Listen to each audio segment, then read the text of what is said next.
Hər kəsə salam, Tələbə podkastına baxırsınız. Bugünkü qonağımız Azərbaycan Dövlət Dəniz Akademiyasının 3-cü kurs tələbəsi Şəmstan Səmədlidir. Xoş gəlmisən Şəmstan. Xoş gördük. Mən Səməd Şəmstan, Azərbaycan Dövlət Dəniz Akademiyasında 3-cü kurs tələbəsiyəm. Ümidvaram çox maraqlı söhbətimiz olacaq. İlk səndən soruşmaq istəyirəm ki, Azərbaycan Dövlət Dəniz Akademiyasının tələbəsi olmaq necə bir hissdir? Azərbaycan Dövlət Dəniz Akademiyasında oxumaq, yəni əsasda bu formanı geyinmək insan üçün ayrıca bir qürur hissi ifadə eləyir. Belə ki, bu qürur hissi ilə yanaşı eyni zamanda məsuliyyət də adamda hiss olunur. Çünki formanı daşımaq təkcə əvvəlcədən daha belə sadə bir şey kimi görünsə də, daha sonradan insanda müəyyən bir fikir, müəyyən bir ideya yaradır. Hansı ki, bu formanı daha əvvəldən geyinən dənizçilərin, kapitanların irsinin olduğu hissi. Düşünürəm ki, çox məsuliyyətli, bir o qədər də qürurverici bir hissdir, bir fəxrdir məncə akademiyanın tələbəsi olmaq və bu formanı daşımaq, gələcəyin kapitanı və ya mexanik olmaq. Bildiyim qədərilə sən naviqasiya, dəniz naviqasiyası ixtisası üzrə təhsil alırsan. Gəmi kapitanı olmaq, yəni kapitan olmaq arzusu uşaqlıq xəyalın idi, ailədən gələn bir istəkdir, yoxsa təsadüfən bir seçimdir? Uşaqlıqdan bəri izlədiyimiz filmlər, kinolar daha çox böyük rol oynayır. Daha sonradan abituriyent olanda imtahan verməyə yaxın bu hiss daha da qüvvətlənir. Daha sonradan beləsinə bir qərar almaq. Nəticəsinə gəldin. Bəli. Təkcə filmlər idi, yoxsa ailəndən var idi sənə bu təklifi verən və ya dostlarından falan? Yəni heç olurdu kimlənsə danışasınız, bu xəyal üstünə fikirlər yürüdəsiz? Yəni təbii ki də, yəni ailədə olmasa da dostlarımdan, əsas da yaxın dostumdan belə təkidi, belə deyək. Daha çox da onun təkidi. Bəli. Onunla danışıb nəticəyə gəldin ki, niyə də olmasın, niyə də kapitan olmayasan ki, bu sənin uşaqlıq arzundur. Bəli. Tələbəlik illəri adətən biz özümüz də tələbə olmuşuq və çox 90% tələbələrin həyatı universitet parta arxasında, universitetdə keçir və biz sadəcə təcrübəyə çox vaxt, yəni çox ixtisasda sadəcə 4-cü kursun bir hissəsində davam edirik. Amma Dəniz Akademiyasında bu fərqlidir. Siz artıq 1-ci kursdan öz ixtisasınız üzrə təcrübələrə başlayırsınız. Tələbə dənizçi olmaq necə bir hissdir? İlk kursdan təcrübələrə getmək sənə nə qazandırdı? Özünü necə hiss etdin birinci dəfə təcrübəyə gedəndə?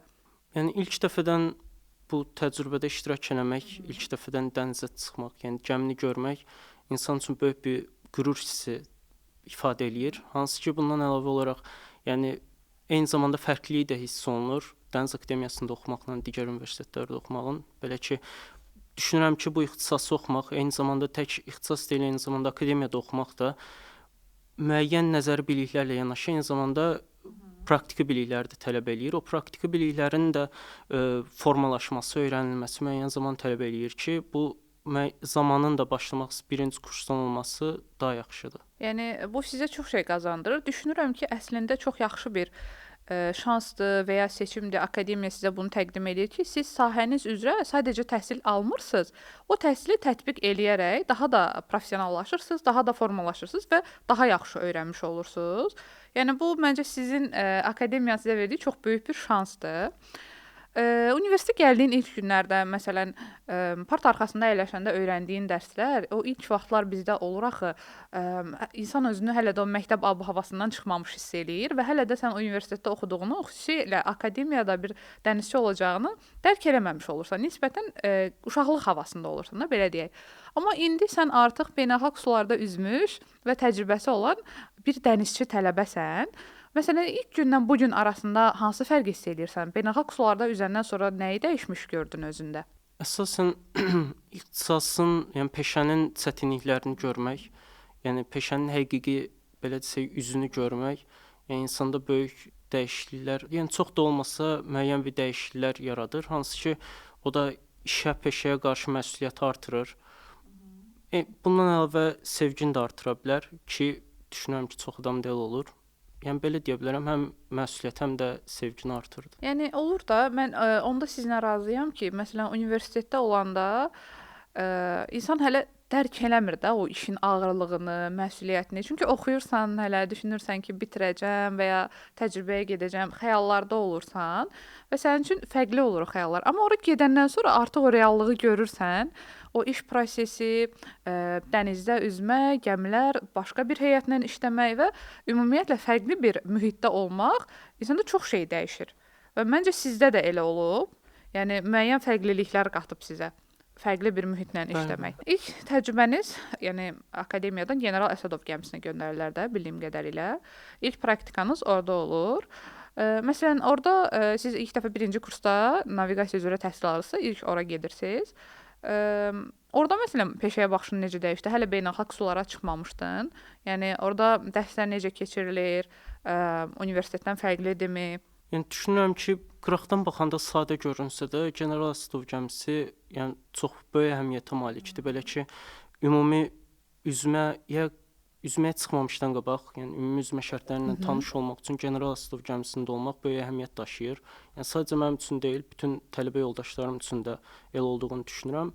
Hansı ki, gəmidə olan qayda-qanunlarla tanışdıq, konvensiyaların müəyyən bir hissəsi ilə tanış olmaq, subordinasiya qaydaları ilə tanışdıq. Eyni zamanda gəminin quruluşu ilə bağlı, gəminin nə olduğu ilə bağlı insana təsəvvür yaranır sizdə. Müəyyən bir fikir, ideya formalaşdırır. Məsələn, qrup yoldaşlarınızla danışırsınız da hər halda ilk dəfə o General Əsadov gəmisinə ilk gün gedəndən sonra nə danışırdınız uşaqlarla? Yəni necə bir his bağışlamışdı sizə həmin gün? Və ya müəllimlər sizə necə qarşılamışdılar, nə öyrətmişdilər? İlk dərs gününüz necə keçmişdi Əsadov gəmisində? Qrup yoldaşlarımızla elənilən söhbətlərdə daha çox elə buna fokuslanmışdıq, belə desəm. Yəni çünki ilk dəfə idi, orada gəmi heyəti ilə tanış olurduq, verilən əmrlərlə, gəmi təchizatı ilə, gəmidə istifadə olunan naviqasiya avadanlıqları ilə və s. Bu da həm ixtisasa qarşı müəyyən bir sevgi oyadır insanda. Bundan əlavə olaraq eyni zamanda müəyyən bir məsuliyyət hissi. Yəni məsuliyyət hissi həmişə var, sadəcə daha da məsuliyyət hiss edir insan özünü. Çünki gəmiyə girirsən, görürsən, hər şey çox fərqli, müxtəlif avadanlıqlar falan. Yəni bir anlıq özünü o postda görürsən və ya o işin başında təsəvvür edirsən və o an sənə dənizçi olacağın hissi yüklənir və artıq onda dərk edirsən ki, mən həqiqətən də tələbə deyiləm, artıq dənizçi olaraq yetişməyə başlayıram.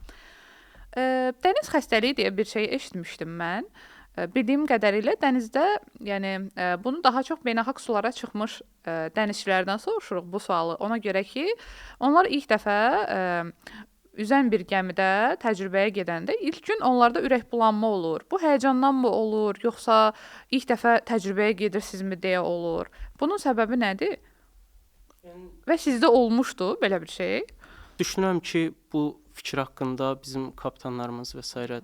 dəniz təcrübəsi olan, daha çox dəniz təcrübəsi olan insanlar daha yaxşı məlumat verir. Amma ki, mən öz ideyam o yöndədir ki, yəni ilk dəfə dənizə çıxanda daha çox bununla üzləşmək olur. Çünki insanın həyəcan hissi olur. Həyəcan hissi insana qalib gəlməyə çalışır. O da eyni zamanda xarici təsirlər, xarici faktorlar, dalğanın təsiri və s.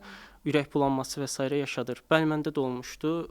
Sadəcə ilkin proseslərdən sonra, yəni insan öyrəşəndən sonra bir neçə gündən sonra, adaptasiyadan sonra artıq öyrəşirsiniz. Adaptasiya olunandan sonra. Yəni bu qorxulu bir şey deyil məncə və normaldır deyə düşünürəm. Çünki ilk dəfədir, real təcrübədə olursunuz. Öyrəşəndən sonra keçir. Bəli, yəni bizim üçün də ilk dəfə onu yaşayanda, yəni ən azından öz tələbə yoldaşlarımdan, mənlə bir yerdə təcrübədə olan insanlardan, yəni ilk dəfə insan üçün qorxuducu gəlir.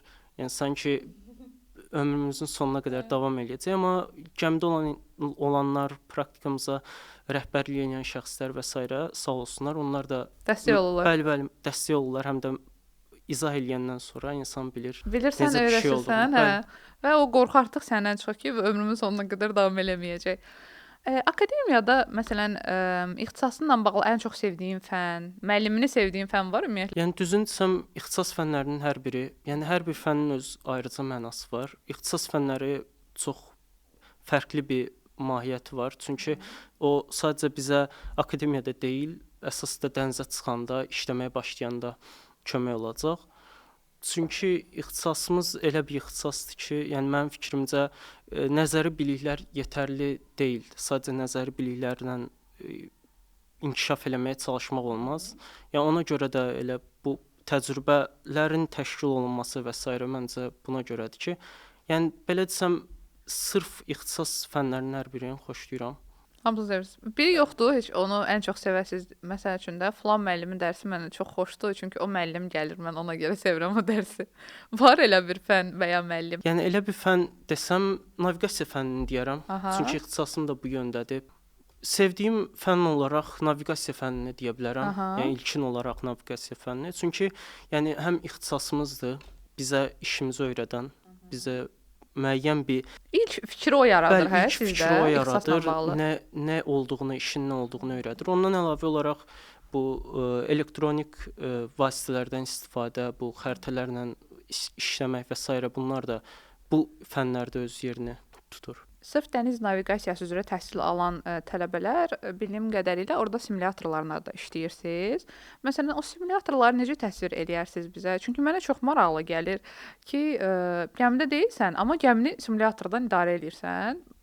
Onu necə izah eləyərsən? Necə bir hissdir o gəmini birinci orada idarə eləmək? Ya da məsələn orada idarə eləyirsiniz, eyni şeyi gedib gəmidə də eləyəndə sizdə necə bir təsəvvür formalaşır? Simulyatorlardan istifadə əsasən müəllimlərimizin başçılığı altında olur. Belə ki, onların nəzarəti altında olur.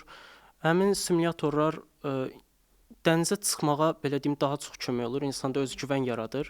Qrup şəklində və yaxud da fərdi şəkildə simulyatorlardan istifadə həm də real görüntünü, real Hər şeyi yəni, görürsüz bəli, gerçək kimi. bəli, gerçək kimi göstərmək də ayrıca onun öz xüsusiyyətlərindən biridir. Yəni simulyatorların olmağı da məncə hamımız üçün böyük bir şansdır. Avantajdır ki, siz ən azından gedəcəyiniz yer haqqında bir təsəvvür formalaşırsınız. Təsəvvürdən əlavə canlı işləmiş olursunuz da bir növ. Sizin beynəlxalq təcrübəniz Zulu şirkətinin, səhv etmirəmsə, Silvar gəmisində olmuşdu. Belə bir xarici şirkətdə təcrübəyə getmək, yəni bu imkanı qazanmaq necə baş vermişdi? Sizi akademiyadan yönləndirirlər, yoxsa başqa cür seçilirsiniz həmin belə deyək də gəmilərə? Yəni proses necə olur? Proses, yəni Zulu şirkətində daha əvvəldən intervyuya Cəlb olunursunuz. Bəli, intervyuya cəlb olunuruq. Daha sonradan intervyudan məqbul olan şəxslər, intervyudan keçən şəxslər gəmilərdə praktika üçün təyin olunur. Daha sonra gəmilərə bölünmə prosesi şirkətin öz başçılığı altında. Düz akademiyanın da nəzarəti orada mütləqdir, bəli, mühümdür. Yəni gəmilərdə olduğumuz müddətcə də təkcə şirkət tərəfindən deyil, eyni zamanda akademiya tərəfindən də nəzarət altında oluruq. Xarici gəmilərdə işləmək normal olaraq siz mütləq ki, xarici bir dil bilməlisiniz, xüsusilə ingilis dili. Çünki beynəlxalq bir dildir və demək olar hər yerdə istifadə olunur.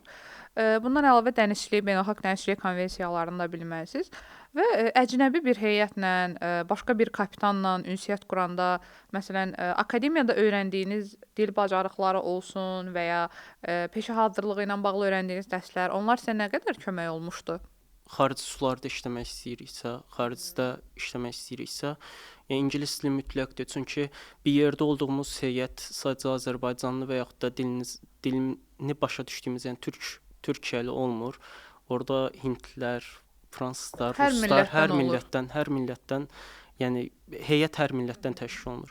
Ona görə də ingilis dili önəmli fəndir. İngilis dilini öyrənmək də önəmlidir. Öyrəndiyiniz fənlər və ya öyrəndiyiniz dərslər, hətta belə deyək ki, hansısa müəlliminizin sizə öyrətdiyi qızıl bir qayda, məsləhət, onlar necə köməyinizə çatdığı olub oradakı tapşırıqlarınızla bağlı? Mütləq ki, yəni öyrəndiyimiz ixtisas fənləri, yəni keçdiyimiz ixtisas fənlərindən öyrəndiyimiz biliklər gəmidə mütləq köməyimizə çatır. Yəni ən adi bir cümlə belə birdən, yəni necə deyim, həyat qurtara bilər. Çünki düzdür, müəyyən bir çətinliklə üzləşdiyimiz olmadı. Təcrübəçi kimi getmişdik, amma yenə də dənizdə hər addım önəmlidir. Hər bir şey fəlakət yarada bilər, həm də kömək eləyə bilər. Məsələn, praktika müddətində ilk dəfə beynəlxalq sularda praktikada olanda sizə müəyyən məsuliyyətlər, müəyyən tapşırıqlar verilir. Çünki təcrübəçi olaraq siz ordasınız. Sizi ən çox yoran və ya belə qəribə hiss elətdirən, məsuliyyəti ağır olan bir tapşırıq var idi, ya da necə deyim, səhv etməkdən qorxduğunuz bir tapşırıq var idimi? Yəni bayaq da dediyim kimi insan gəmidə olanda, dənizdə olanda səhv eləməkdən həmişə qorxur. Mütləq. Yəni hələ ki təcrübəçisənsə, çünki ilk dəfə çıxırsan gəmiyə, ilk dəfə olmasa belə, yəni bu gəmi ilə tam tanış deyilsən, oradakı heyətlə tam tanış deyilsən, hər hansısa bir şeyi bilməməyin, hər hansısa bir məlumatı bilməməyin böyük bir səhv ola bilər. Ona görə də insan ehtiyat eləyir, qorxur, çəkinir. Amma xeyr, yəni böyük bir qorxu hissi olsun ya qaçmaq hissi belə deyim olmadı. Çünki yəni gəmidə olan heyət də bilir ki, təcrübəçisən. Yəni ona uyğun davranırlar. Verdikləri məsuliyyət işlər də ona uyğun məsuliyyətli olur. Amma sadəcə bəzən müəyyən məsuliyyət insan özü də müəyyən məsuliyyətin altına müəyyən bir daşın altına atmalıdır, belə desəm. Bir də bu məsələnin psixoloji hissəsi var. Çünki siz evdən birinci dəfə də bu qədər uzaq qalırsınız. Yəni beynəlxalq sularda olanda tələbə olaraq ilk dəfə ailənizdən, evinizdən uzaq, hətta ölkənizdən, şəhərinizdən uzaqda olursunuz. Məsələn, bu qədər müddət sonra 3 ay, 2 ay və ya daha çox təcrübədən qaydanda özünüzü necə hiss edirdiniz? Hətta qayıtmamışdan əvvəl sorsam, məsələn, o müddətdə psixoloji olaraq özünüzü necə rahatlaşdırırdınız və ya bu müddəti necə idarə edirdiniz? Çünki evdən çox uzaqdasınız. İnternet səbəbilə bəzən danışa da bilmirsiniz, çünki dənizin ortasındasınız. Və ya darıxanda özünüzü necə motivasiya edirdiniz? Çünki birinci dəfə ailədən bu qədər uzaqdasınız. İnsan həmişə darıxır. Yəni ilk dəfə olmaqda ayrıca bir müəyyən bir əlavə darıxma hissi İki verir. qat darıxırsınız. Bəli, 2 qat darıxma hissi verir. Amma gəmidə olduğum müddətcə həm sizin də dediyiniz kimi sadəcə fiziki deyil, eyni zamanda psixoloji olaraq da insan güclü olmalıdır. Soyuqqanlı olmağa çalışır. Amma nə qədər də soyuqqanlı olmağa çalışsan, yəni bu darıxma hissi qaçınılmazdır. Amma vaxt keçdikcə orada üzləşdiyin insanlar, gördüyün şərait və s. insan gəmiyə öyrəşməyə çalışır və öyrəşmək məcburiyyətində olduğunu düşünürəm. Daha sonra evə qayıtmamışdan qabaq, ölkəyə qayıtmamışdan qabaq mən sadə, çünki Artıq öyrəşmiş olmusan, yəni evə qayıdanda da hər şey olduğu yerdən davam edir. İlk günlər sadəcə biraz daha çox olur. Bəli, ilk günlər çətinlik daha çox olur. Amma buna da öyrəşirsiniz. Dəniz xəstəliyi kimi. Son deyil, keçicidir. Bəs boş vaxtlarınızda orada nə edirsiniz? Məsələn, növbə vaxtınız bitəndə və ya işləriniz bitəndə, xüsusilə bir tələbə olaraq boş vaxtlarınızda nə ilə məşğul olurdunuz orada? Yəni gəmidə boş vaxtı istifadə etmək üçün, səmərəli istifadə etmək üçün çox metod var. Yəni tələbə olaraq daha çox, yəni öyrəndiklərimizi təkrarlamağa çalışırıq. Çünki sadəcə akademiyada deyil, təcrübə müddətində də gəmidə müəyyən şeylər öyrənirik. Həmin bir növbə ərzində, yəni çox şey öyrənmək olar. Həmin o öyrəndiyimiz şeyləri təzədən təkrarlamaq və s. vaxt alır. Bundan əlavə olaraq gəmilərdə, yəni istirahət üçün müəyyən bölmələr ayrılır. Yəni günümüzdə çöldə istifadə edə biləcəyimiz, yəni kompüter olsun, PlayStation olsun və s. bunlara da vaxt ayırmaq olur. Hətta onlar da var. Bəli, istirahət üçün, yəni hər kifayət qədər imkan var. Kifayət qədər imkan var. Və bu çox yaxşıdır. Vaxtınızı çox rahat, səmərəli istifadə etmək, həm də darıxmağınıza biraz mane olmağa məncə kömək olur. Bəli. Sizə görə dənizçilikdə maksimum zirvə nədir? Bir dəniz naviqasiyası mühəndisliyin tələbəsi olaraq. Yəni maksimumunuz nədir? Gələcəkdə düşünürsüz ki, mən bu nöqtəyə çatanda artıq istədiyim yerdə olmuş olacağam. Yəni düzünü desəm, mən ilk dəfə bu ixtisası kodlaşdıranda, yəni ixtisasa qəbul olduğumu anlayandan sonra qoyduğum tək məqsəd gələcəkdə kapitan olmaqdır. Yəni ixtisasım üzrə tam peşəkar olmaq. Bu yolda da, yəni daha kapitan olmamışdan qabaq növbə köməkçisi və s. zabit olmaq əhəmiyyət daşıyır. Yəni mənim üçün ən böyük zirvə kapitan olmaqdır. Əsasda uzaq səfərlər kapitanı. Yəni onun üçün də çalışırıq. Düşünürəm ki, tək mənim üçün yox, eyni zamanda mənim tələbə yoldaşlarım üçün də, yəni bütün akademiya tələbələri üçün, bəli. Vəzifəsinə layiqincə yerinə yetirən. Bəli, məsuliyyətli kapitan, mexanik və ya ümumiləşdirsək dənizçi olmaq. Bir də mənə maraqlı olan bir sual var, istəyirəm onu soruşum. Məsələn, siz təcrübə vaxtı Aralıq dənizi, həmçinin Hind okeanı və Atlantik okeanı, Baltik dənizi kimi fərqli su hövzələrində olmusunuz. Yəni təcrübə müddətiniz bu dənizlərdən keçib. Qısa bir vaxt ərzində bu qədər fərqli su hövzəsindən keçmək, oradakı fərqli hava şəraiti, məsələn, o sizə nə qazandırdı, nə düşündünüz o hava şəraitləri haqqında və ya belə deyək də, necə bir fikir yarandı sizdə? Düzünə qalsa, bu ora getməmişdən qabaq keçdiyimiz fənlər və s. bu coğrafiya olsun, hidrometeorologiya olsun və s. bu gedəcəyimiz yollar haqqında müəyyən bir ilkin bilgi verir. Yəni insan qabaqcadan təsəvvür eləyə bilər nə ilə qarşılaşa biləcəyini. Amma yəni force major hallar, yəni insan gəmidə Bəli. olanda, yəni o hərəkət müddətində fərqli şeylər ola bilər. Yəni heç bir şey qabaqcadan düşünülmüş Şəkildə baş vermir. şəkildə baş vermir. Yəni qabaqcadan fikirləşə bilərsən yağış yağacaq. Amma Yəni olmaya adi bilər. günümüzdə bəli, o dəyişə bilər. Yəni o halların tez-tez dəyişməsinə onsuz öyrəşirik. Öyrəşdikcə də daha da maraqlı hal alır. Çox maraqlı gəlir hə sizə. Ən fərqlisi hansı idi bəs bunlardan? Bu okean və dənizləri ümumiləşdirsək. Ən fərqli havası olan belə deyək də. Havasına, şəraitinə görə desəm, mənim üçün Qırmızı dənizdən Hind okeanı daha belə fərqli şey eləyirdi. Çünki Qırmızı dəniz daha isti Hava zonadır, şəraitinə, hava aha. şəraitinə malikdir. Hind okeanı da daha çox dalğalı, dalğası ilə məşhur olan bir yerdir. Yəni ona görə Qırmızı dənizdən Hind okeanını biraz Fərqli və maraqlı təcrübə fərqli və bir sevmisiniz. Bəli, bəli. Sona yaxın sizdən istəyirəm soruşum. Artıq siz okeanlar görmüş bir dəniz naviqasiyası tələbəsisiniz və bu tələbə, dəniz naviqasiyası tələbəsi, hansı ki o artıq beynəlxalq sularda da təcrübə qazanıb, dənizçi olmaq istəyən abituriyentlərə nəyi məsləhət görər? Dənizçi olmaq istəyən abituriyentlərə yəni daha əvvəldən bu ixtisas haqqında müəyyən bilgiyə sahib olmaqları, yəni çünki çox əhəmiylidir. Sadəcə necə deyim, digər işlər kimi deyil də, günümüzdə quruda gördüyümüz işlərdən daha fərqlidir. Çünki onun sadəcə fiziki deyil, bayaq da siz özünüz də dediniz, psixolojik olaraq da Hazır olmaq çətinlikləri lazımdır, var. bəli. Ona görə də ona hazır olmaq lazımdır. Eyni zamanda akademiyada da bizə deyilən bir şey var. Əgər yaxşı kapitan olmaq istəyirsənsə, hər şeyi bilməlisən. Yəni hər şeydən bilməlisən daha doğrusu.